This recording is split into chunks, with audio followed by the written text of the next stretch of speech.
आज से सावन का पावन माह शुरू। कांवड़ यात्रा की हुई शुरुआत। हरिद्वार के मंदिरों में शिव भक्तों की लगी लंबी कतारें।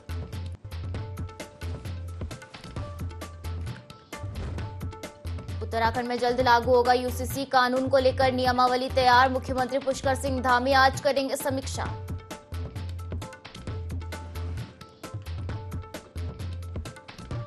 उत्तरकाशी में गंगोत्री नेशनल हाईवे एक बार फिर बंद। रास्ते में फंसे कई कांवड़ यात्री। हाईवे को खोलने में जुटी बीआरओ की टीम।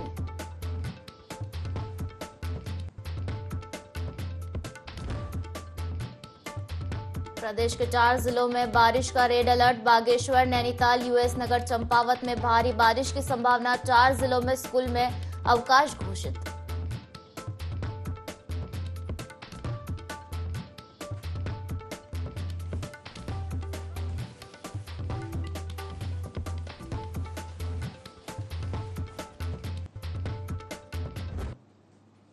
नमस्कार, बहुत स्वागत है आपका। देवभूमि लाइव देख रहे हैं आप और मैं हूं आपके साथ पायल। चलिए आपको सीधे ले चलते हैं दिल्ली, जहां संसद भवन से पीएम मोदी लाइव है। जिनको अपने क्षेत्र की बात करने का अवसर नहीं मिला, अपने विचारों से संसद को समृद्ध करने का अवसर नहीं मिला, क्योंकि कुछ दलों की नकारात्मक राजनीति ने देश के संसद के महत्वपूर्ण समय को एक प्रकार से अपनी राजनीतिक विफलताओं को ढांकने के लिए दुरुपयोग किया है। मैं सभी दलों से आग्रहपूर्वक कहता हूं कि कम से कम जो पहली बार सदन में आए हैं, ऐसे बहुत बड़ी संख्या में हमारे माननीय सांसद हैं और सभी दल में है, उनको अवसर दीजिए, चर्चा में उनके विचारों को प्रकट करने का मौका दीजिए, ज्यादा से ज्यादा लोगों को आगे आने का अवसर दीजिए। और आपने देखा होगा कि पार्लियामेंट के नए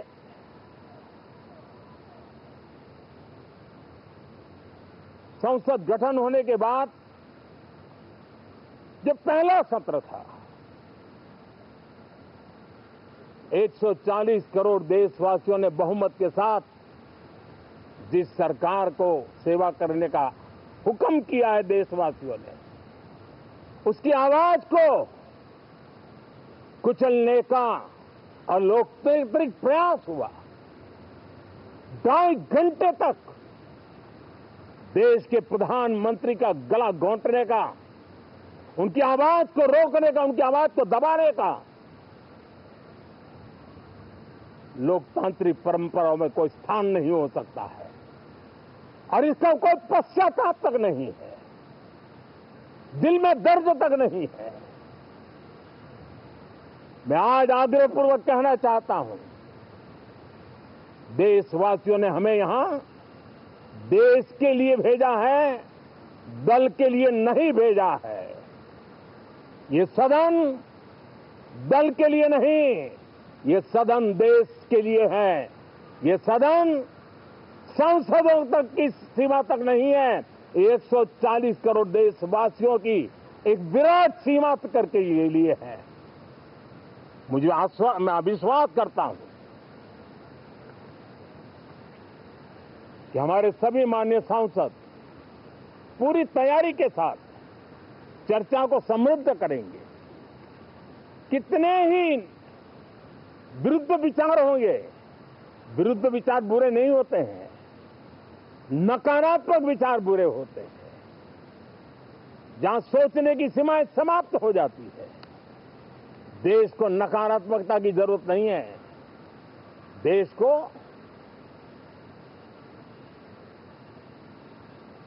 एक विचारधारा, प्रगति की विचारधारा, विकास की विचारधारा, देश को नई ऊंचाइयों पर ले जाने वाली विचारधारा से हमें आगे बढ़ाना होगा। मैं पूरा ही आशा करता हूं कि हम लोकतंत्र के इस मंदिर का भारत के सामान्य मानवीय की आशा आकांक्षाओं को पूर्ण करने के लिए सकारात्मक रूप से उपयोग करेंगे। बहुत बहुत धन्यवाद साथियों। देहरादून से बड़ी खबर है, जहां यूसीसी समिति की बैठक आज सीएम पुष्कर सिंह धामी लेने वाले हैं। यूसीसी नियमावली एवं क्रियान्वयन समिति की आज बैठक होगी। उत्तराखंड में यूसीसी लागू करने की नियमावली लगभग तैयार हो चुके हैं। दोपहर 1 बजे सचिवालय में बैठक शुरू होगी। यूसीसी कानून लागू करने की प्रक्रिया को लेकर विस्तृत चर्चा की जाएगी।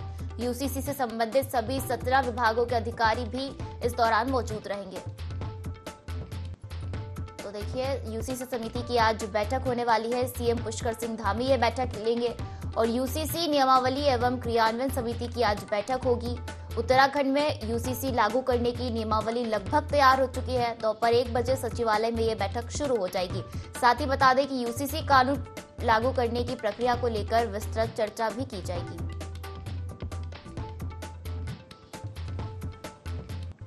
तो देखिए, इस दौरान यूसीसी से संबंधित सभी 17 विभागों के अधिकारी भी मौजूद रहेंगे। चलिए, ज्यादा जानकारी लेंगे। हमारे साथ देहरादून से विनय सूद फोन लाइन पर जुड़ चुके हैं। विनय, आज यूसीसी समिति की बैठक होने जा रही है। सीएम पुष्कर सिंह धामी की अध्यक्षता में ये बैठक होगी। क्या कुछ अधिक जानकारी? जी बिल्कुल, देखिए आपको बता दें कि आज यूसीसी को लेकर के जिस तरह से समीक्षा बैठक मुख्यमंत्री पुष्कर सिंह धामी करने जा रहे हैं, तो ऐसे में अब देखा जा सकता है कि जो यूसीसी है उसको लागू करने के लिए उत्तराखंड सरकार की जो तैयारियां हैं वो पूरी तरह से जो है यहाँ पर तैयार हो चुकी है। और साथ ही साथ अब जिस तरह से नियमावली की अगर बात की जाए तो जो नियमावली है उसको लेकर के आज यहाँ पर विचार इस दौरान जो है समीक्षा बैठक के दौरान किया जाएगा, जिसमें काफी महत्वपूर्ण जिस तरीके से उत्तराखंड सरकार ने यूसीसी को उत्तराखंड में लागू करने का फैसला लिया है, तो काफी महत्वपूर्ण जो है इसको सभी राज्य भी जो है इस दौरान मान रहे हैं। और सभी जो है जिस तरीके से यूसीसी है, यूसीसी कानून बनने के बाद में जिस तरह से उत्तराखंड का जो यूसीसी लागू होना है उसको लेकर के मुख्यमंत्री पुष्कर सिंह धामी ने जिस तरह से लोगों से, जनता से, उत्तराखंड वासियों से यहाँ पर वादा किया था उसको यूसीसी को लागू करने के लिए, तो अब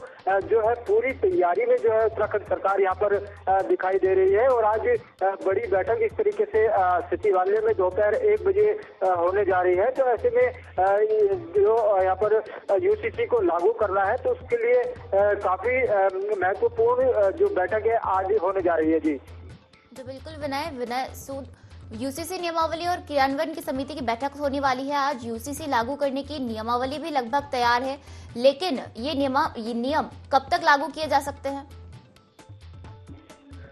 जी बिल्कुल, देखिए पायल आपको बता दें कि जो यूसीसी है, यूसीसी के लिए जिस तरह से उत्तराखंड सरकार लगातार जितना जल्द से जल्द हो सके इसके लिए प्रयास कर रही है कि उत्तराखंड में जो है यूसीसी को जो है लागू किया जा सके। इसके लिए जो बड़ी बैठक है आज वो होने जा रही है। और नियमावली की अगर बात की जाए तो जो नियमावली है वो भी जल्द यहाँ पर जारी करने के लिए जो है उत्तराखंड सरकार तैयार है, क्योंकि जिस तरह से बैठकें यूसीसी को लेकर के लगातार मुख्यमंत्री पुष्कर सिंह धामी कर रहे हैं, ऐसे में साफ तौर पर जो है दिखाई देता है कि जो यूसीसी है, यूसीसी लागू होने से जो उत्तराखंड के जो लोग हैं उनको भी काफी फायदा जो है इस दौरान मिलेगा, क्योंकि मुख्यमंत्री पुष्कर सिंह धामी जिस तरह से उत्तराखंड में यहाँ पर कानून बना रहे हैं, उन्होंने दंगा नियंत्रण कानून जिस तरीके से बनाया है, नकल विरोधी कानून जिस तरीके से बनाया है, उसके बाद में अब जो यूसीसी की अगर बात करें तो जो यूसीसी है, यूसीसी को लागू करने के लिए उत्तराखंड सरकार पूरी तरह से प्रयासरत है। और जो नियमावली को लेकर के आज जिस तरह से चर्चा, समीक्षा बैठक मुख्यमंत्री पुष्कर सिंह धामी आज करने वाले हैं, वो काफी महत्वपूर्ण जो है इस दौरान यहाँ पर मानी जा रही है। जी बिल्कुल विनय, तो ये नियम लागू होते ही यूसीसी लागू करने वाला उत्तराखंड पहला राज्य बन जाएगा। फिलहाल शुक्रिया हमसे जुड़ने के लिए और जानकारी साझा करने के लिए।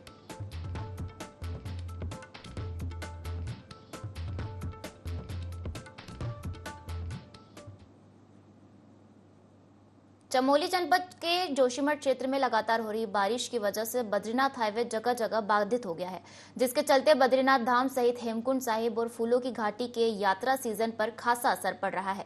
झमाझम बारिश के बाद आए दिन बद्रीनाथ नेशनल हाईवे बाधित होने से यहाँ भू बैकुंठ धाम बद्रीनाथ की यात्रा की रफ्तार धीमी हो गई है, तो वहीं हेमकुंड साहिब यात्रा का आंकड़ा भी कम हो गया है। बद्रीनाथ धाम में जहां अब तक करीब 8,69,654 तीर्थ यात्रियों ने भगवान भगवान बद्री विशाल जी के दर्शन किए हैं। वहीं हेमकुंड साहिब में अब तक करीब 1,34,681 श्रद्धालुओं ने हेमकुंड साहिब गुरुद्वारा में मत्था टेका है।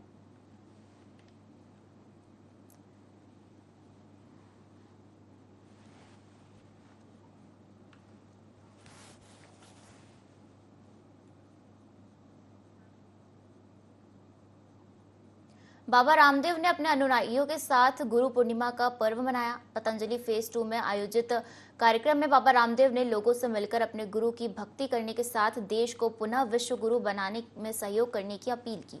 बाबा रामदेव ने कांवड़ मार्ग पर ढाबों में नाम लिखने के मामले पर अपनी प्रतिक्रिया देते हुए कहा कि जब बाबा रामदेव को अपना नाम लिखने में कोई आपत्ति नहीं है तो रहमान को आपत्ति नहीं होनी चाहिए। बाबा रामदेव ने दिल्ली में बन रहे केदारनाथ मंदिर पर अपनी प्रतिक्रिया देते हुए कहा कि देव स्थान है, हमारे बड़े तीर्थ है, उनका कोई विकल्प नहीं है। साथ ही कांवड़ यात्रियों से अपील करते हुए बाबा रामदेव ने कहा कि कुछ कांवड़िए यात्रा में नशा न करें।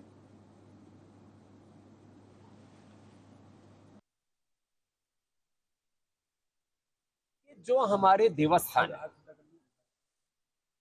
जो हमारे बड़े तीर्थ है, उनका कोई विकल्प हो नहीं सकता। बाकी हमारे ग्राम देवता, कुल देवता, क्षेत्र देवता, तीर्थ देवता, इष्ट देवता भिन्न भिन्न है। 33 कोटि का अर्थ 33 प्रकार के भी है, 33 कोई करोड़ भी उसका अर्थ करता है। हमारे इष्ट, हमारे देवी देवता अनेक हैं और परात्पर ब्रह्म एक है, ईश्वर एक है। इस सब अनेकता में एकता का सूत्र हमने देखा है। हाँ, ये सत्य है कि अब कोई हरिद्वार धाम को नया बना दे कि हमने नया हरिद्वार बना दिया है, हमने नई काशी बना दी है, हमने नया मथुरा वृंदावन बना दिया है, तो जो भगवान के द्वारा बनाए हुए धाम है। हरिद्वार के दक्षेश्वर महादेव मंदिर समेत अन्य शिवालयों में भक्त भगवान शिव का जलाभिषेक करने के लिए पहुंचे और भगवान भोलेनाथ का जलाभिषेक कर रहे हैं। भगवान शिव की ससुराल कनखल के दक्षेश्वर महादेव मंदिर में भी सुबह से ही श्रद्धालुओं की कतार लगी हुई है। बड़ी संख्या में भक्त भगवान शिव की पूजा अर्चना कर रहे हैं और पुण्य लाभ अर्जित कर रहे हैं।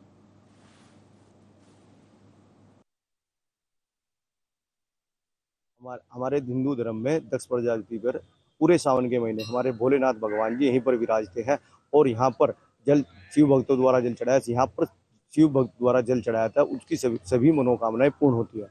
ऐसी मान्यता है हमारे हिंदू धर्म में।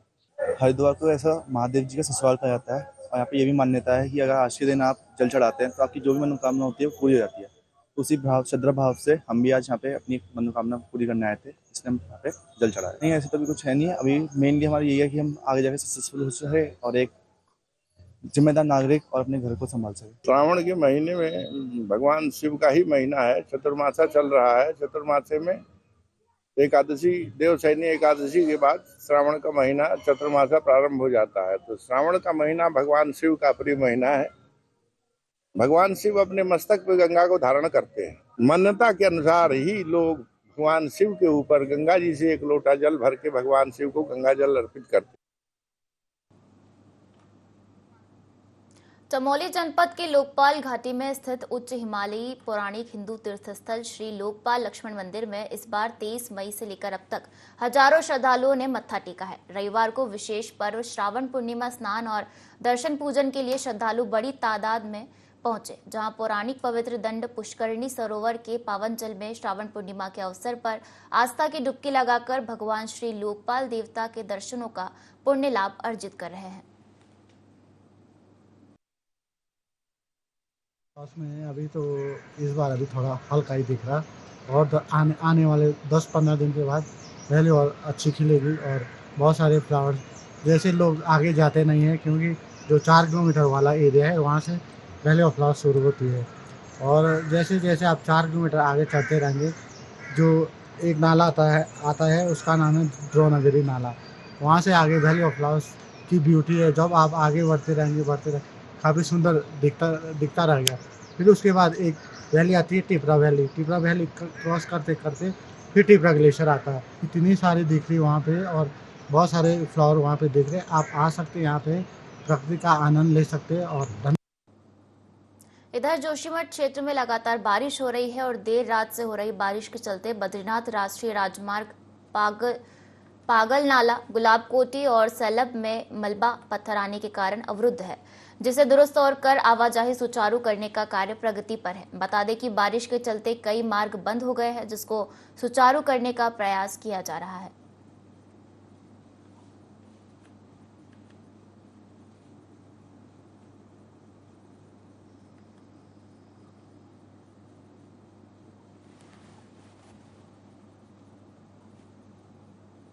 उत्तराखंड में मानसून की दस्तक देने के साथ ही चार धाम यात्रा का संचालन एक बड़ी समस्या बनता जा रहा है। मानसून के दौरान चार धाम यात्रा की संचालन को लेकर भाजपा का कहना है कि सरकार लगातार तैयारी कर रही है। मौसम विभाग भी अलर्ट जारी करता है। एनडीआरएफ, एसडीआरएफ तमाम सुरक्षा बल घटना स्थलों पर तैनात किए गए हैं। वहीं भाजपा का कहना है कि आपदा प्रबंधन तंत्र पूरी तरीके से तैयार है। यात्रियों को भी मौसम का मिजाज देखकर ही यात्रा करनी चाहिए और पहाड़ी क्षेत्रों में कई जगह मलबा आ जाता है। ऐसे में यात्रियों को जल्दबाजी न करके सावधानी से यात्रा करनी चाहिए।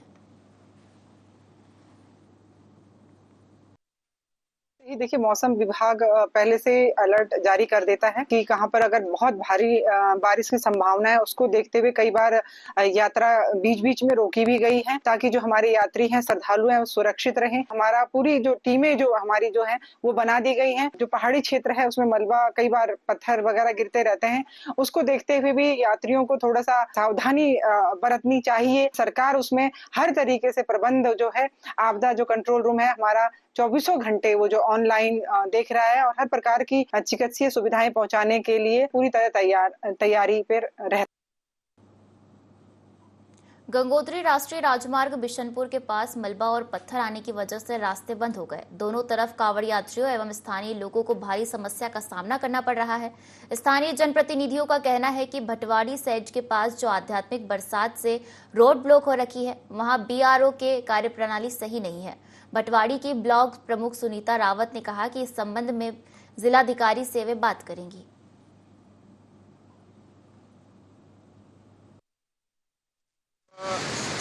तकरीबन 6 साढ़े 6 के टाइम से खड़ा हूँ और यहाँ पर कोई उस टाइम कोई आपदा की टीम भी नहीं थी, बस बीआरओ वाले काम कर रहे थे। उसके बाद हमने उत्तरकाशी जिला कांटेक्ट किया आपदा टीम को और फिर पुलिस प्रशासन के द्वारा यहाँ पर सभी लोगों को सुरक्षित रूप से एकत्र करके अब यहाँ पे कार्य चल रहा है। 2.5-3 घंटा हो गया और उससे पहले जो है सुबह से यहाँ पर कावड़ी लोग जो है हमारे जो यात्रा में आए हैं वो बेचारे भी यहाँ पर काफ़ी परेशान हैं। हमारे यहाँ पर जो राष्ट्रीय राजमार्ग में जो कार्यदायी संस्था बीआरओ है, इसकी कार्य प्रणाली जो है आज से नहीं, बहुत पहले से जो है बिल्कुल भी एक सामाजिक लगाव से नहीं है। 5 बजे 6 बजे से जो मशीन लगनी चाहिए थी, अभी जो है 5-6 घंटा हो गया। अगर दोनों पोकलैंड होती दोनों तरफ तो 1 घंटे का जो है मात्र जो मलबा आया है 1 घंटे में खुल। बीती रात हुई तेज मूसलाधार बारिश से सोल क्षेत्र में बहने वाली प्राणमती गधेरे के फिर एक बार उफान में आने से थराली सूना को जोड़ने के लिए निर्माणाधीन वैली ब्रिज के कई हिस्से बह गए, जिससे ग्रामीणों की आवाजाही की उम्मीदें भी अब धुंधली होती दिखाई दे रही है।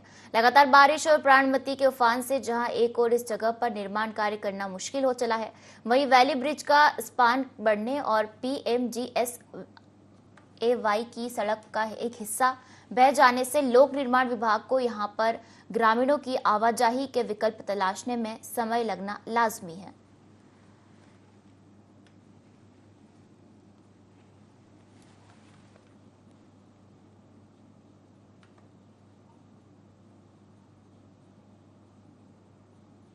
गंगोत्री विधायक सुरेश चौहान ने कलेक्ट्रेट स्थित लोक निर्माण विभाग के गेस्ट हाउस में पत्रकारों को संबोधित किया।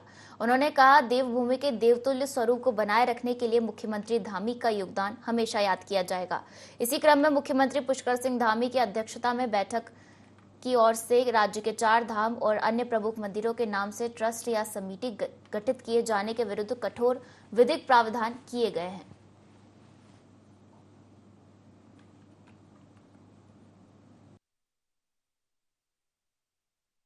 चारों धाम है उनके नाम पर कोई भी ट्रस्ट और संस्था नहीं बनेगी उस नाम से, ताकि लोगों में गुमराह की स्थिति ना हो।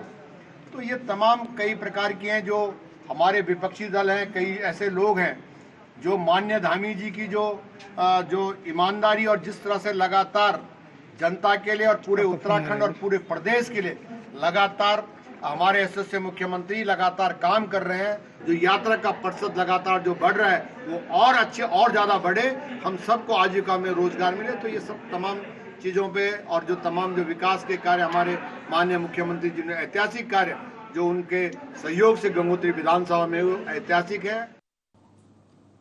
उत्तराखंड के संसदीय कार्य मंत्री डॉक्टर प्रेमचंद अग्रवाल ने बताया कि अगस्त माह में राज्य सरकार विधानसभा सत्र का गैरसैंण में आयोजित करेगी। उन्होंने बताया कि सत्र की तिथि के निर्धारण के लिए मंत्रिमंडल की तरफ से मुख्यमंत्री को निर्धारित किया गया है। मुख्यमंत्री के निर्णय के बाद अगस्त माह की किसी भी तारीख को सत्र आयोजित किया जाएगा।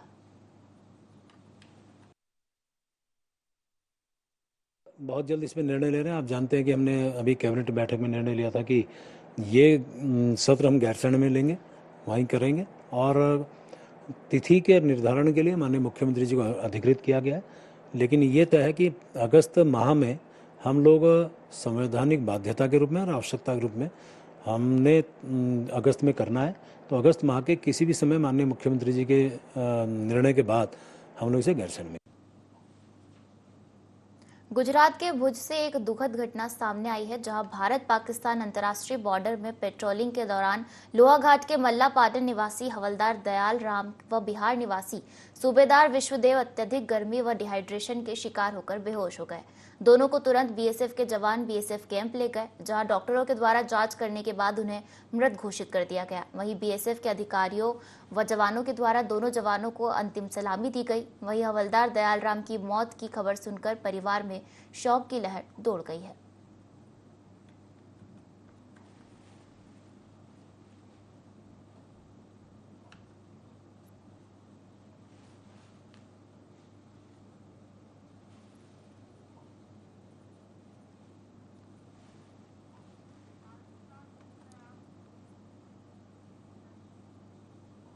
केदारनाथ पैदल मार्ग पर बड़ा हादसा हो गया, जहां पहाड़ों से पत्थर और मलबा गिरने से 3 यात्रियों के दबने से मौके पर मौत हो गई और 2 अन्य यात्री घायल हो गए। केदारनाथ पैदल मार्ग के चीरबासा में यह हादसा हुआ है। बताते कि गौरीकुंड से तकरीबन 3 किलोमीटर आगे केदारनाथ धाम जाने वाले पैदल मार्ग पर चीरबासा के ऊपर पहाड़ी से मलबा पत्थर आने से राह चल रहे पैदल यात्री इसकी चपेट में आ गए हैं। सूचना पर चौकी गौरीकुंड पुलिस एसडीआरएफ की टीमें मौके पर पहुंची है।